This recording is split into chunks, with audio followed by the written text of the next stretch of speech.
And so you can see here how we have our list of competitors that we can choose from. And for this example, I'll just do, the top 10 here, and then you can click out, and you can see how we have those 10 ASINs here now, and we can click Get Keywords, and you search. And I like to compare this list as well with Magnet.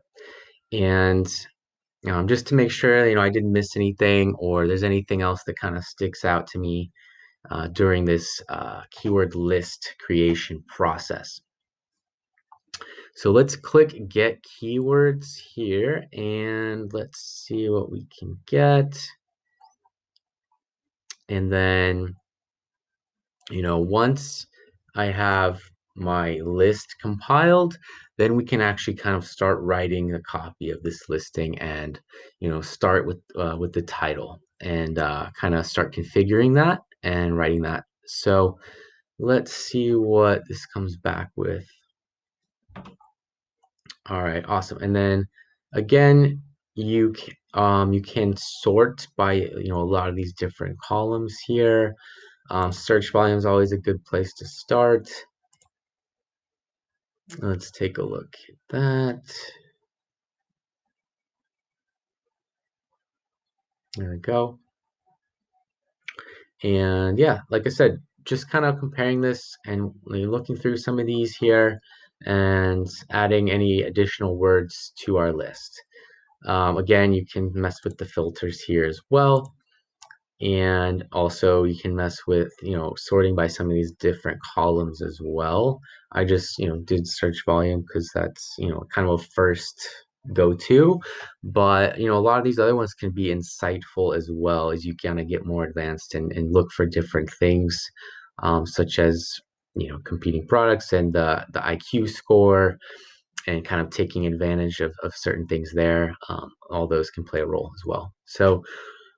So yeah, once you have your list, now it's time to start the writing process. All right, so you don't have to use Scribbles. You could do this in your own, word processing software like Word or Google Docs or whatever, but this is a nice kind of organized way, and it does kind of help you keep track of what words you are hitting or not hitting, or what words you have left to hit in your in the rest of your copywriting process, bullet points and description and search terms and things like that. So you can import that list here. There we go. And now we have that list, and we can try to start writing that title. Abiding by those guidelines that I mentioned earlier. And again, we usually like to start with the brand name, main type of keyword there, and then kind of build on those, adding more keywords and kind of incorporating some of those benefits and features and sizes, colors, and selling points at the end as well and stuff like that. So that's kind of the general format that we follow. And I can just show you a quick example of how this works here. So turmeric, and you can hit apply, and it's going to show you when you actually hit these certain words.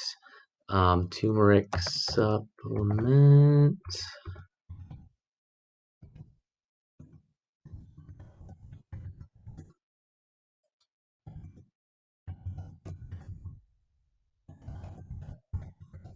So I'm kind of just making this off, up off the top of my head here, but basically, I don't know what brand name. We can just use brand name as an example, and then again, kind of using that hinging of keyword strategy where you can get a phrase going, but still hit a lot of those keywords in the process. I think, a lot of times writing for Amazon, it can be more of an art sometimes, and trying to hit these keywords while still having it make sense and still having the readability of it be really good, and not just keyword stuffing as well, right? Because that can have negative effects as well. So, you don't really want to use the same word more than once in the title because you can try to put it in the bullet points and the description and things like that. And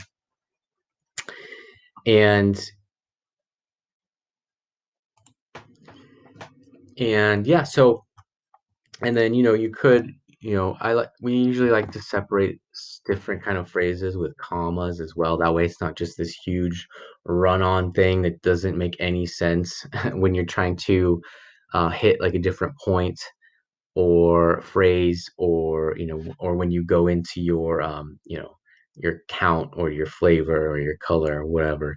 Definitely kind of separate all that out by with commas, because that like I mentioned earlier, can affect the readability of it as well.